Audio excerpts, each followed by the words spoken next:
My name is Liz Dunn, and my message to Seattle is about how we need to love our small businesses and support our live musicians.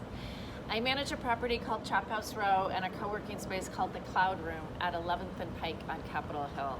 We have about 20 small business tenants on 3 streets and around our central courtyard, including little restaurants and bars, furniture and hardware stores, ice cream and barber and bike shops, and a doggy daycare, just to name a few. I'm also involved in an effort that you're going to be hearing more about very soon called Keep Music Live, which is a statewide grassroots philanthropic campaign to support our live music venues, our local musicians, and all the workers who put these live shows on. Live performance venues are going to be the last businesses to reopen in the post-COVID world, which is very sad, and we need to all pitch in to keep them alive. Live music is literally part of the DNA of this city, and we can't lose it. I moved to Seattle in 1987, and I feel like it's a huge part of my personal story.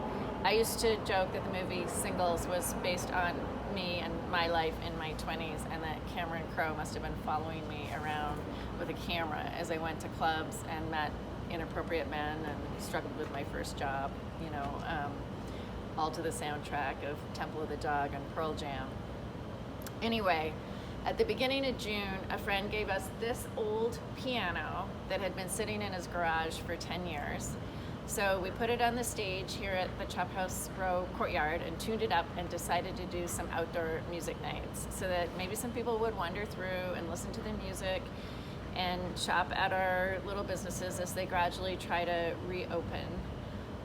We warned the musicians that it was possible that absolutely nobody would show up and that they would just be playing beautiful music that wafted down the courtyard toward the street and up to the open windows of the buildings around the courtyard.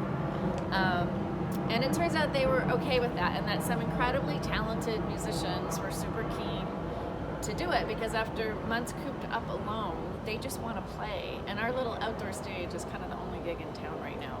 So on Thursday, Friday, and Saturday nights at 6 p.m. and Sunday afternoons at 1 p.m., all summer through Labor Day, you can all come and listen to the likes of Tim Kennedy, Evan Flory Barnes, Darius Woolrich, and Erica Gersten. I love you, Seattle. Some days I don't want to be myself, but I don't know how to be anyone. Some days